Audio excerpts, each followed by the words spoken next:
All right, what's going on? Welcome back to the Look Mum I'm Hustling podcast. Been off for a few weeks. Had a little holiday. Been gallivanting around the world, as you do. Well, not around the world, just to a destination. I wouldn't say gallivanting either. I'd say traveling to Southeast Asia. But it was good. It was good to have 2 weeks off. You know, you need that to reset and reboot if you've been working nonstop like you tend to do. We weren't prepared enough to get a few episodes in the bank. No. Well, we were going to record a couple episodes over there. Yes. We took all the gear and everything, but a few problems arose as it turned out. Yeah. Didn't expect to get sick. Didn't expect to get sick. No, we got sick on the second half. Like the first half of the holiday, amazing, beautiful. Spent it in Sapa, which we've never been to before. And when you say half, you mean 2 days? Like 3 days. We had two and a half good days before was struck down by COVID. Yes, yeah. Well, you got struck down before I did, so I had a few extra days kind of being able to scoot around a little bit, but yeah. Only took 3.5 years and an overseas trip to end up catching this damn thing. I know. We've been doing so well. Hadn't got it. Well, basically, I live and work from home. Well, obviously, I live at home. You know so. And I don't interact with that many people throughout the week. So I guess it was just the nature of being amongst so many people at an airport and in a tight, confined space. Finally got me. Yeah. It wasn't a pleasant week, that's to say the least. I spent the better half of a week in hotel rooms. Yeah. So it was kind of relaxing that way of being able to spend time in bed, watching movies, chilling, getting room service and stuff like that. So that was kind of nice. Well, the first place was good because I had room service. Yeah. I had to send you out on missions to pharmacies most days, so I don't know how I would have got through without you. I was wrecked. You weren't too bad. But I was okay, yeah. I had 14 symptoms. Yeah. It wasn't pleasant. No. And then I just slept the whole time. He just was like, oh, I guess if you're staying in, I'll take this opportunity to nap for a week straight. It was concerning. I did have a lot of naps. I was very tired, so maybe that was just like one of my symptoms was just tired, and I still feel tired now, but that's fine. But we're all good now. Yeah. Tested negative. Hopefully, I think it's ramping up again a bit from what I've heard on the news. Heard on the news. I think they're calling it the 8th wave now. It's going to be ridiculous, right? Right. No one's really paying attention to it. No one's to be paying honest. attention. No. Even when we were over there, I was kind of sick. And I'm like, do I have COVID? Like, but then no one hasn't been reported on for so long. There's no daily numbers like there was at the peak of 2020. Yeah. And I'm like, I think I have it. Like, and you got a COVID test, and you were worried that you were going to get taken away by the police. I thought I was going to get in trouble or something. He's like, for worrying about your partner and getting a COVID test. Yeah, but that was fine. I was like, do you have this? And they're like, yeah, and they grabbed it, so it's fine. Like, it's no big deal. Just $3. So yeah, it was interesting. I didn't quite get what I wanted out of the holiday in terms of fully relaxing. I mean, I deleted all the social media apps before when we're at the airport, basically leaving, because I just wanted to just have a week away from the business, a week away from home, a week away from responsibilities, social media intrusion into the mind and the soul that is. And I wanted a little bit more out of the holiday in terms of actually doing things, but in terms of shutting off for a week, it definitely. It was one way of doing it. It wouldn't have been my ideal way of spending the week overseas. No, it was forced relaxation. Yeah. Yeah. And I mean, I'm coming home rejuvenated, fresh, and ready to attack the business and get back to some normalcy. Yeah. I just took a holiday and a sickness, a virus, as it were. To get you to stop. To get me to stop. Yeah. And actually rest for a little bit. The week without social media was pleasant. I had YouTube because there wasn't that much new stuff. I mean, we were bored and stuck inside, and there wasn't. I mean, we can't speak Vietnamese, so we can't watch that many Vietnamese channels. Yes. And then Netflix, obviously, you're in a region restriction as well. There wasn't all the typical Australian. No, it's a little bit different. On there. Yeah. So I was running out of stuff to watch. So I did have YouTube. Watched a little bit of YouTube, but having all the social media apps off my phone was nice. I didn't have that addiction, that crave that you just get when you're bored. And I was very bored. I was laying in bed all day, 7 days. And that's where the infinite scroll kind of like not comes in handy, but that's like where it's really prevalent if you're just lying in bed. And just couldn't care less. Mhm. And that I've got to try and keep the mentality now at the back. That's the mission now is what can I take away from the holiday? What did I learn about myself other than like how to control symptoms? Yeah. That's pretty much all I was Googling the whole time. How to stop earaches. Mm-hmm. Do you find yourself like going to like go into social media just to waste time at all? Or A little bit. Yeah. A little bit. And it's bad. It's not a good habit. It's more, I've just like lost the whole drive for social media in general. Mm-hmm. It's crazy to think that a week can do that. Yeah. Even just creating or just posting. I'm like, I've got no ideas. I don't even know what to talk about. I don't even know what we're doing on this pod this week. It's almost like breaking that momentum and then just trying to get back into the swing of things. Break like just it too having hard almost. Yeah. Like it's even just getting back into like the mood to do work or just like that mindset to do work and keep motivated. Like I just feel like being lazy still, which is really, really bad. Just trying to get back into that movement momentum, which would be... It's all or nothing. Yeah. So we came home. The thing is, before we went away, we Well, did so much work for the eBay store Mm-hmm. and actually got a week in advance so we knew that when we came back, we still had 4 or 5 days of not having to stress about anything. Mm-hmm. But then that turned into 8 days or 9 days. And it wasn't until... a few days ago when I actually sat down to do work because I was doing the bare minimum, like 30 minutes of sort of admin stuff, catch up. Yeah. But in terms of doing a whole 8-hour shift, essentially, I was just in that relaxed zone until that first day where I'm like, I got to do 8 hours. I got to like get back into it now. And then once I was into it, I'm like, oh yeah, just enjoy what you can about it. It's not like drudgery or boring because you've had 10 days off, 2 weeks off, whatever it was. You have no right to complain and drag ass anymore. You got to get back into it. Yep. So yeah, it was. I've just kind of lost it for a bit, which is I guess what you want in a sense. But I like to be able to snap back into it. Yeah. Sooner rather than later. But for me, it was just more the social media absence. Gave me it's kind of dumb to think about. It's kind of weird to think that a week or two can make a difference to your mentality and have such a profound mind shift. I'm not quite where I want to be, but I feel like I'm a lot better.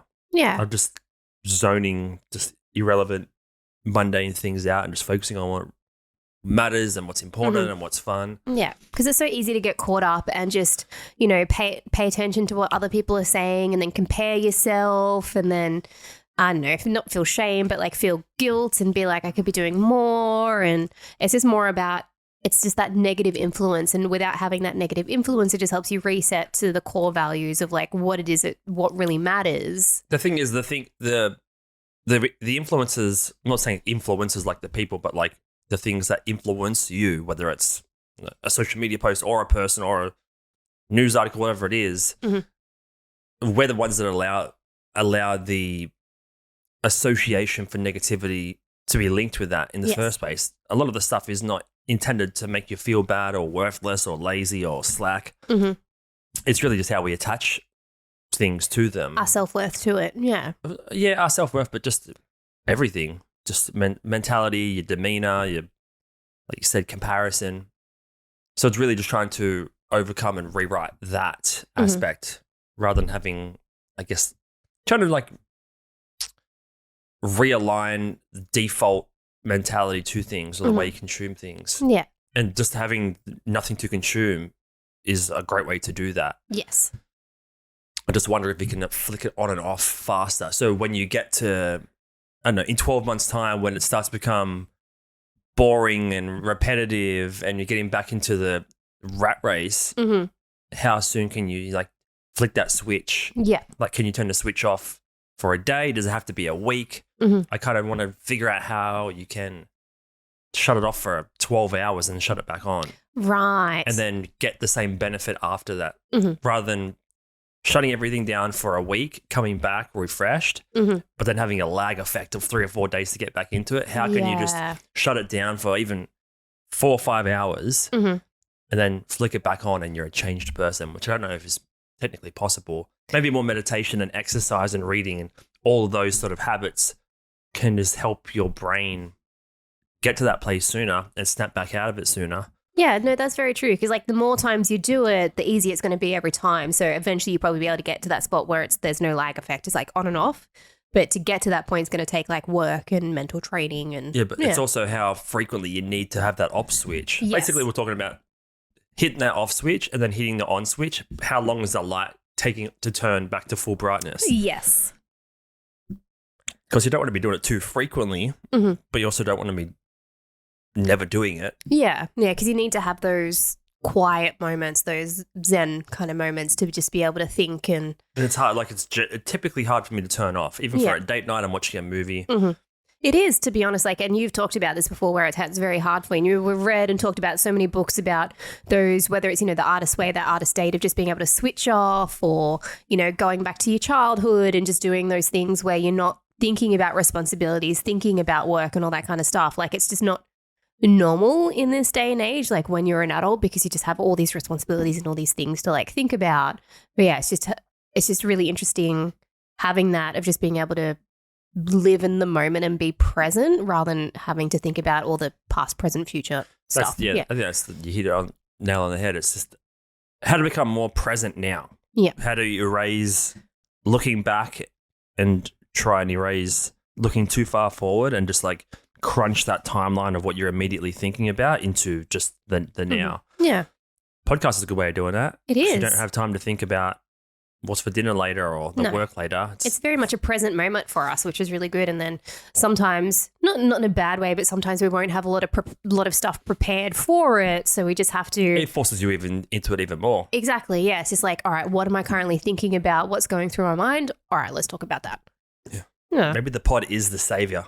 Could is be. The saving grace. But I really want the hotels we booked. I've booked ones with awesome balconies. We have a mad backdrop. Going to have a couple of drinks, have a few fun episodes, and then third day of no energy to talk or do anything. Yeah, and that's basically what we had 2 weeks off, and don't have any, I guess, travel episodes of the pod to share. Well, we did the day before you got like kind of really sick. We went to Fansipan Mountain, which is like one of the highest peaks in Indochina, right? And we just thought that your legs were sore, just like sore from because it was a lot of stairs to climb. Yes. And just thought the body was just exhausted and stuff from that because it was like warm, like was it heat stroke, like all that kind of stuff, but then ended up still being unwell and then, turning into that.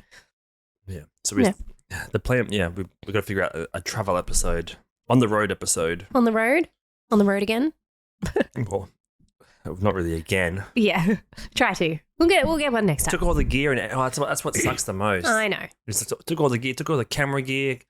Had plans, had ideas. Halfway through making videos, and then I've just got all written off, which is a bummer. But it's kind of trying to look at the silver lining and look at the positives. It's accepting the expectations aren't going to play out how you want them to. That was probably the biggest lesson. Yeah, and there's another thing that we've talked about is like we can plan and prepare as much as we can, but things are you're always gonna be forced to pivot at some point. Like it's not always gonna go according to plan. So it's just rolling with the punches and just dealing with the cards you've been dealt with. Yeah, it's preparing for the bounce back. Yeah. That's what it is. It's how you come out of it, right? Yeah. Yeah. But it's also, you just got to accept that it's just like, oh, this sucks. Like this couldn't happen at a worse time. But what can I get out of it? Like it's hard to see in the moment, but when at the back end, when you're sort of coming out of it, I'm talking about a sickness or an illness here, but it could be literally anything. Financial setback, family problems, whatever it is. Once you're over the main hump and you're sort of on the downward trend to it ending is when you can start looking at it in the rearview mirror with a bit of perspective. Yeah. Why are those? Oh, okay, it must have been me. I'm just sorry, I got sidetracked. There's two plushies. Just hugging each other. Well, they're humping. I mean, they're mounted. He's mounted. People don't need to know. That's fine. It's very distracting. But talking about not talking about setbacks and stuff, like we watch so many docos, or there's been just so many docos released. Like one of the last episodes we talked about was the Beckham one, right? That was 2 weeks ago. And then since then there's been a Robbie Williams one, there's been a Sylvester Stallone one. I feel like we've watched like another like 3 since then. Love a good doco. Yeah, I do love a good doco. But a lot of them are just, one is because they've been around for so long, so there's so much footage and everything, but it's more about just, they always come back to that like core thing or like the reason like why they started. Like they always, get started, get caught up with fame, get caught in the momentum of work and momentum of life and kind of forget like why they're doing it to begin with and sort of lose that passion. And then, they have that retrospect moment, looking at old footage and all that kind of stuff and be like, it's all about, doing what you love at the end of the day. You just touched on 3 recent ones. So Sylvester Stallone, which was a movie, Robbie Williams on Netflix, and David Beckham. Which we've already talked about. But Other than being all males. Yes. So we should probably watch some female ones to mix it up. Mm-hmm. The common thread is they all got what?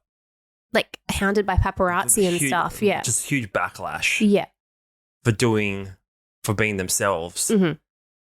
Which is, when you have a story, you have a 3 arc, introduction, basically, problem, and then solution. Yeah.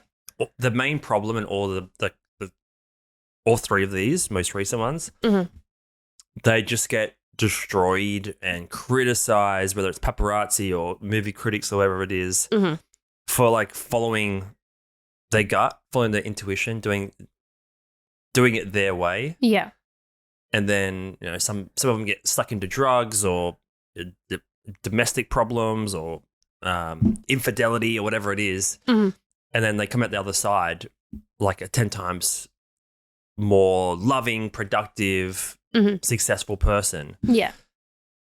But it's crazy to think when you're at that level of success and stardom, you're going to get torn down so much. I don't know if that's like a common theme more nowadays with social media, because these are all kind of pre-social media in the early. Yes. I guess Stallone was more 90s, Beckham and Robbie Williams were more 2000s. But it was acceptable to like print in the magazine and be like, this person's shit or whatever it is. Like you was that a heading you said? I don't know, but like you can't. Not that you can't get straight defamation. Yeah, he is shit. It's just the headline. But you can't. Like, besides, I guess, movie critics, like being like an art critic or whatever. Critiquing their work or their success on field if they're playing sports. It's a different story. But you can't really critique someone as a person now anymore, kind of thing, as you used to be able to, sort of thing. So like it's just a really, really interesting sort of way, the way, society's moving, that it's more about, you can say whatever you want about my work, but, you don't know me as a person.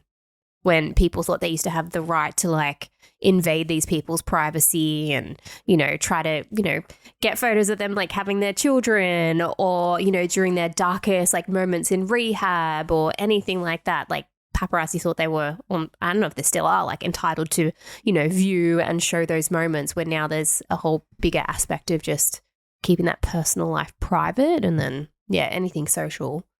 Yeah, it's just really, really interesting that it's changed now, and they all of them talk about that aspect as well. It'll be like, you'd get absolutely hounded, but now they've got that level of, I guess, being left alone in a way.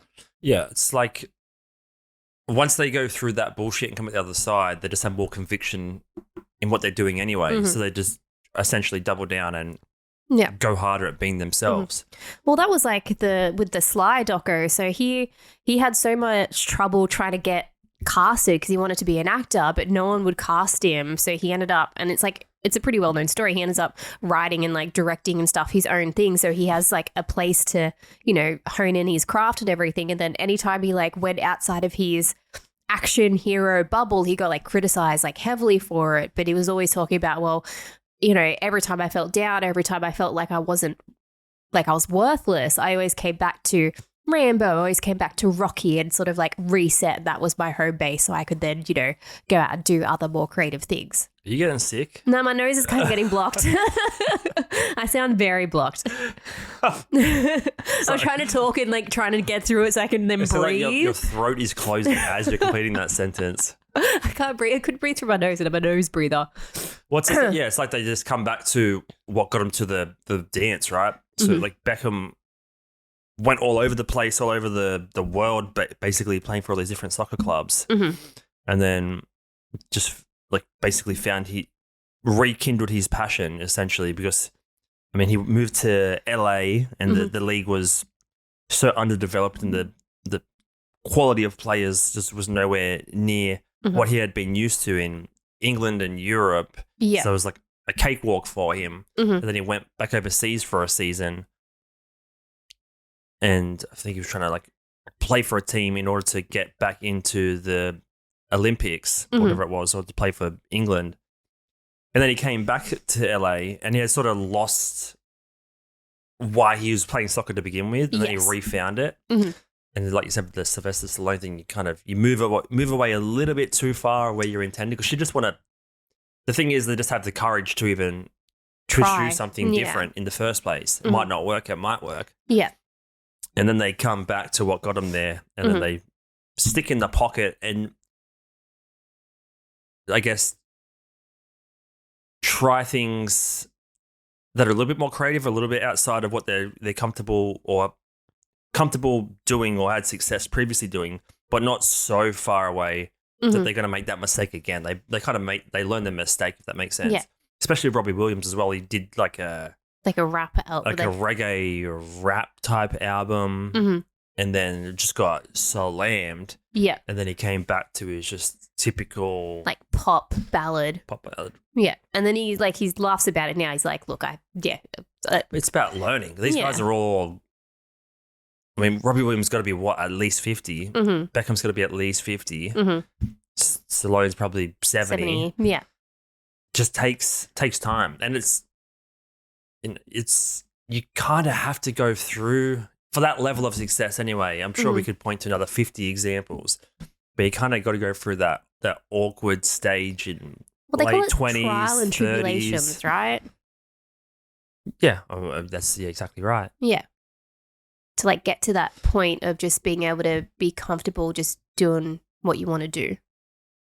Yeah, because you can't just have a smooth sailing. Because there's nothing endearing about that journey. No, everyone loves a good underdog redemption story. Oh, just straying from the path a little bit too far. And then, I mean, you could get slammed whilst doing it, but then they love the return to form. Yeah. That's the most, I guess, interesting part for just the general viewer.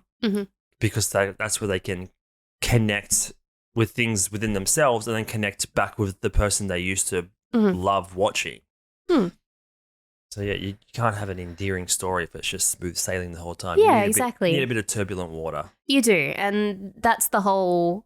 People love it that you get commended or you have bravery when you take risks that are outside of your comfort zone or outside of something that you normally do. Like you said, people might hate it, but when you come back to home, as they call it, then that's where you get like everyone's like, "Welcome back, we missed you." It's very rarely embraced. Like immediately. Yeah. Because it's unusual. It's different to what people have known you to do. Yeah. People get put into a box and they're like, all right, you're a soccer player, you're a pop artist, you're a action hero. Like if you stray from that, then people will kind of be like, you're in this box that I think that you should be in.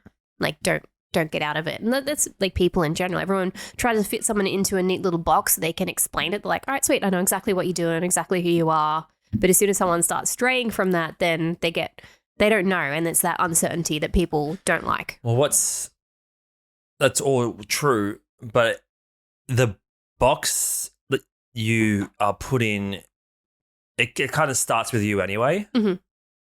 Because you get known for something. Yeah. But you're the one that's chosen to do that thing. Therefore, you've chosen to exist in that box unless you come out the gate as a brand new artist or a sports star or whatever, and you're doing 5 things from the get-go. Yes. In which case, no one can really latch onto you because they have to be interested in all things at the same time simultaneously in order to latch onto you and your personality to enjoy what you're doing. So you kind of have to have that niche skill or niche ability to begin with in order to build some sort of influence or following or success. And then over time, that's when they realize, oh, I'm in a box that I've created and has been reinforced by the public and by the media. Now I need to see what else is possible. Oh shit, I'm getting slammed for it.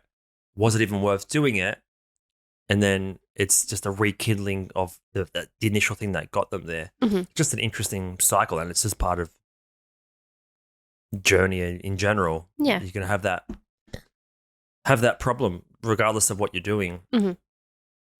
But I mean, no one wants to watch a 4-part documentary where it's just win, win, win, win, win the whole time. Yeah, and everyone loves you the entire time. Yeah, it's just the whole, you like the drama and the ups and downs and just, you want to see that redemption happen. You want to see them come back on top. I don't know if people love the redemption. I feel like they just want to see if the redemption is possible. They don't want to see the redemption succeed. Right, so they want to see people fall down and they want to see them get up, but they don't really care what they do once they get up. Well, I don't know if they do. I don't necessarily know if they don't care. I just don't know if they're rooting for the redemption to pull through and and work. I just think they just like watching the redemption take place. I don't know if that makes a lot of sense. No, I guess it's having that part, having a bit of inspiration, right? So to say if you ever get down or if you ever have your lowest moments, you'd be like, well, I saw this person, it happened to this person and they came out of it fine. It's more about if you go through something troubling or bad, it's just, can I get out of it fine? Sweet. Okay, I can handle it. Yeah. So plenty of documentaries to watch. We need to watch female ones. I think someone was talking about Shania Twain one. Oh, really? Mix it up. I know you're a bit of a Shania Twain fan. Wait, what gave you that impression? I don't know. It's because sometimes you sing, I feel like a woman. No. When the hell have I ever sang that? Classic song. It's on Netflix. Not Just a Girl. Apparently it's really good. It's been out for a year though, so we're a little behind. A little bit behind? Yeah. All right. Well, that's Netflix's job for not advertising it better. Or maybe just the algorithm's just catering towards. Yeah. Well, you watch it more, so maybe it's more masculine algorithm. Who knows? Shania Twain. Okay. From Nashville newcomer to international icon. There you go. All right, we'll watch Transcends genres across borders. Amid triumphs and setbacks. There you go. There you go. In this documentary. Okay. We'll watch that one next. I mean, it's been out for a year and a half, so. Doesn't mean you have to talk about it. We can still add it to the playlist. Oh, we'll talk about it. We're not going to watch something and then not capitalize on it. What else did we watch? It'll fill in 10 minutes. Yeah. We watched Twin Peaks. What's it called? Twin Peaks? No, it wasn't Twin Peaks. That's the sci-fi show. We watched a 3-part series of not The Quiet Place, but it was just that German French one. Oh, that was boring as hell. Okay. Twin Flames. Twin Flames. Ah, yes, the cult of Twin Flames. So, what do you think we're Twin Flames? Only if you believe in Twin Flames. Twin Flames is just just another version of soulmates. But I remember seeing this go around ages, and people are like, "Oh, we're Twin Flames," and I was like, "Okay." Yeah, if you like documentaries on essentially a cult, yeah. But this is a modern pyramid scheme kind of cult, social media driven cult where the founders not charismatic at all and just cringy the whole time. Oh, there was so many parts in it where it's just how are they following? Are they not hearing the words that are coming out of these two leaders' mouths at the moment? It was bizarre. So bizarre. So what's the concept? Twin Flames is everyone has this unique soulmate and they're meant to be together no matter what. And yeah. The couple that are running it are basically teaching people how to connect with their twin flame. Yes. The problem is everyone that's following them is mostly female, and the men that are in there are ex-cons or just complete lost causes. Creepos, yeah. So it's just a couple that have somehow acknowledge that they have their twin flames, their perfect soulmate for one another, trying to coach people to find their twin flames. Yep. And they'll do anything in order to make the people that are in their group believe that it's possible. Basically, it's just a lesson in how gullible people can become. Yes. And the only way that this couple, this twin flames couple that started the whole trend, or I guess it's called a universe, the only way to show validity for their whole concept of a twin flame is to make other people connect with their twin flames, because once they can show, we've got 5 other couples that have done the same thing. Yes. This shit works. Yes, so then they pay money for the course, and then that's when the validity comes in. So the entire documentary is them trying to convince people of finding their twin flames. But the crazy thing is that everyone in the group that is looking for their soulmate or their twin flame, they already know their twin flame in life, which is weird. It's like saying, I'm starting this thing, like everyone has to find their twin flame. It could be literally anybody in the universe, anybody in the world, any country, any age, whatever. But for some reason, everyone that's following this couple, they already know their twin flame. They already work with them. It's someone in your town. It's kind of the weird thing about finding your soulmate or the love of your life. It's always someone in your local town. It's not someone in Madagascar or in whatever country in Europe. It's someone you've already interacted with before. That's 2 kilometers down the road. Yeah.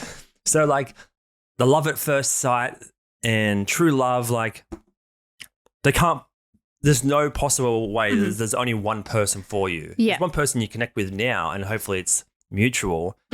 But the whole fact that everyone in this group has been convinced that they know their twin flame, it just doesn't make any, in terms of probability and math, it's literally impossible for that to be the case. There was like the group got accused of like enforcing like stalking and stuff like that. So like one example was like this lady that joined the group and be like, oh, I really miss my ex and all that kind of stuff. And they're like, bam, that's your twin flame. Yeah. And they're encouraging you to be like, all right, keep in contact with them, do everything that you possibly can to like get them back in your life and to get them as your twin flame. So no restrictions at all. Go to their workplace, call them 100 times. They are your twin. You have to pursue them no matter what. Yes. To the point where they're getting AVOs and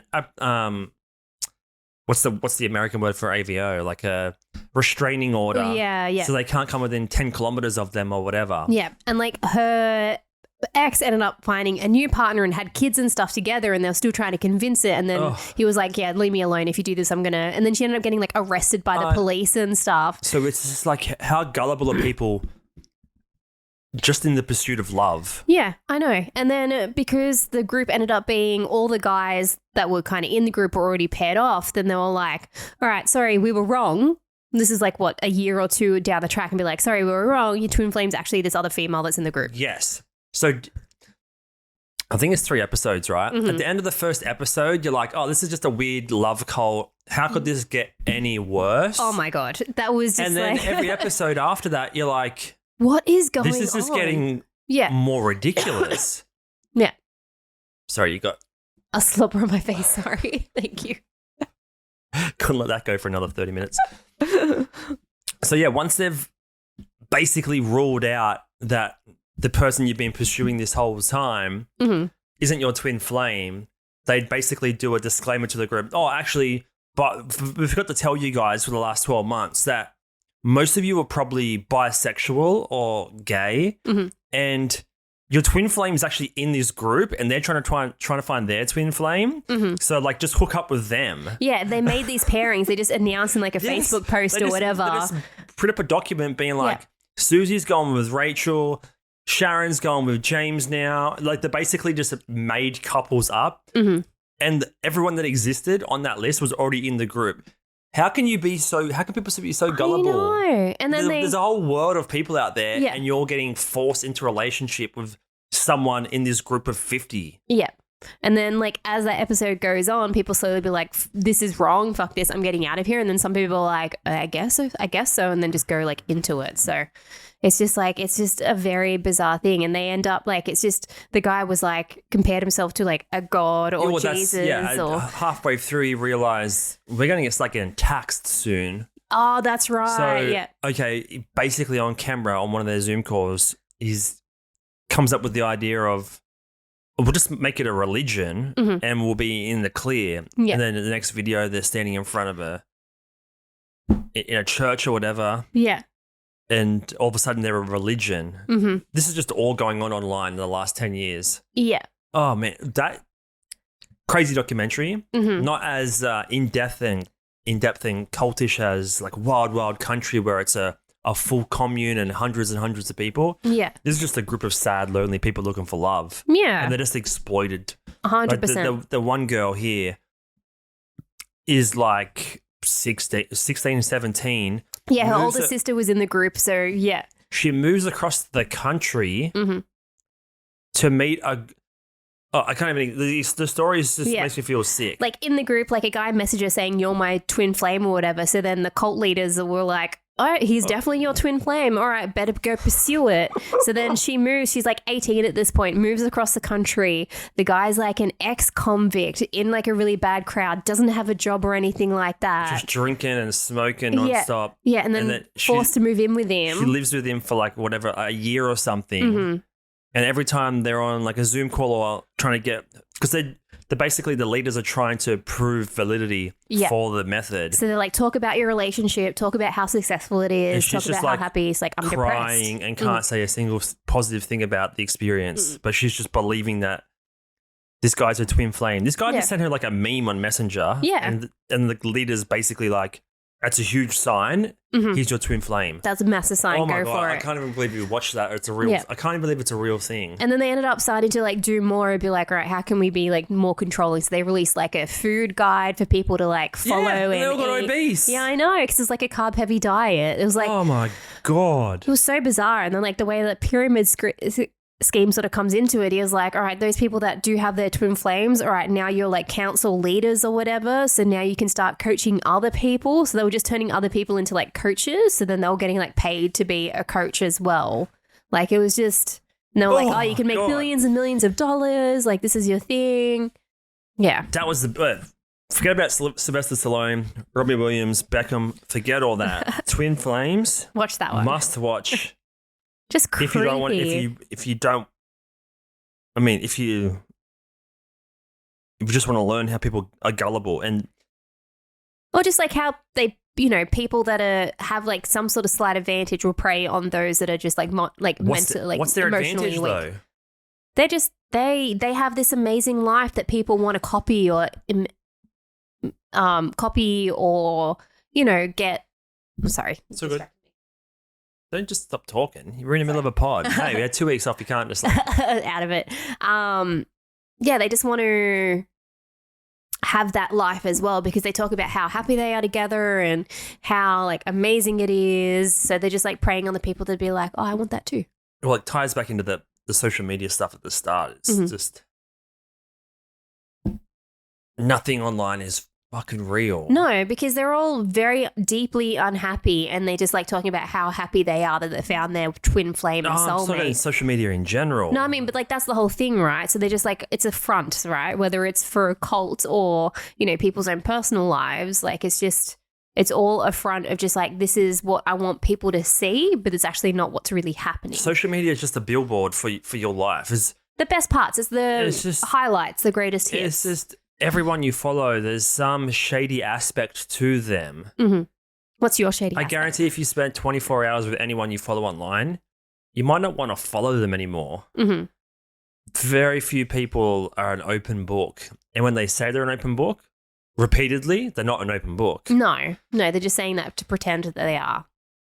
Oh, it's sad because social media can be so powerful, but it's also can be powerful in order to take advantage of people as well. Yeah, it can be very manipulative. It can be very powerful in terms of enlightening people and educating and all that good stuff. But I feel like the far majority is one-upmanship, misleading, just sharing. There's nothing wrong with sharing highlights, but maybe balance it out a bit once in a while. Like, we had a horrible trip. It is what it is. Yeah. I posted one photo of the trip because went for 7-8 days. One day was like pleasant. Amazing. The rest was horrible. Yeah. And I wrote about it, and I'm here talking about it. I'm an open book. Oh. But it's sad. I mean, it's just human nature that anything that's good is going to be corrupted eventually. And that's kind of the reason why I'm trying not to go back onto social media too much unless there's a clear purpose of what I'm doing and why I'm doing it. I can't just be just scrolling nonstop, watching what people are doing. Yeah. Because it takes away so much from your life, your own life. It can, yeah. It can, but for the most part, it does. Yeah. There's so much more to do right here, right now. Oh, 100%. Than scrolling. And anytime you finish a 5-minute doom scroll session, there's not much to show for it unless you're watching inspirational content, cooking videos, and you actually saving it for future reference. For the most part, it's all just irrelevant mishmash. And then it ties back. You take it one step further. Someone like me that has wanted to create and have consistent content for a long time now. It's just like, I don't want to be another cog in that wheel. So it's like, what's the point of even producing anything? Yeah, I hear. Unless obviously there's a huge amount of benefit and value and information to be provided. Yeah. What's that not old question or thing, but it's just like, are you entertainment or education? Like, if you're education, but again, there can be the bad side of education and then the good side of education, but it's usually one of those two sides of the coin. Are you purely just like for people to lose themselves, or you're there to uplift them and, impart some knowledge in their lives? Yeah, it's from a complete existentialist point of view, none of it fucking matters. Yeah. If I do 50 posts this week, in 10 years, no one's going to care. It's not going to make anyone's life that much better where they're going to remember me in 10 years, or remember what I posted in 10 years and be thinking about it or sharing it with other people, or messaging me 10 years, oh, you changed my life. It doesn't fucking happen. It doesn't happen. None of it really matters. No one's like, we're all going to die, and all of our posts, all of our content, all the time we spend scrolling, it's all going to just be forgotten. It's like if there was a global catastrophe, all the devices are wiped out, all the servers, all the plastic that everything's built with, it's all forgotten about anyway. So ultimately, none of it matters. The closer you can get to the here and the now in your own body, in your own four walls, that's what like really matters. Yeah, I hear what you're saying. So it's like one of those things. Then, if you do want to post and do one of those things, do it for you and do what you want to do. Don't do it because someone else told you to, or because you think that's what other people are going to like, because then that just defeats the purpose of doing it. So if you're purely curating it and doing it for yourself to look back on, I think like that's fine. But if you're doing it for, I guess, the wrong motivations of fame, money, that kind of thing, then yeah, I don't think it's the right motivation for it. Knowing the reason why you're doing things is probably the most important. So as long as you're not just doing it for, like I said, for, the cheap reasons or whatever it is. But yeah, you just have to, I guess it comes back to passion and actually really enjoying doing what you do, whether, you are an actor or, a sports star or a musician. It's always coming back and doing it because you want to do it, not because someone else told you to. Yeah. Who's telling you though? I don't know, like just society, the world, or whatever it is. I think it really is just in your own head. It can be. There's no one being like, do this. It's you trying to insert yourself into what you've seen and then thinking that that's what the world wants of you, and then you're just conforming to that. Yeah, unless if you're in a cult and then you're literally Well, if you're in a cult, it's a whole different story. So, yeah, I guess, I think I've got my twin flame right here. Oh, really? Is it me or is it Dog Archie? That's what the guru told me anyway. All right, guys, we'll wrap it up there. Thank you so much for listening. We'll be back next week for a full episode of the Look Mum Show podcast. I like podcast. that. Look Mum Show. All right. See you next time, everybody. Oh, yeah, don't forget to like, review, all that kind of stuff. Really appreciate it. Thank you so much. See ya.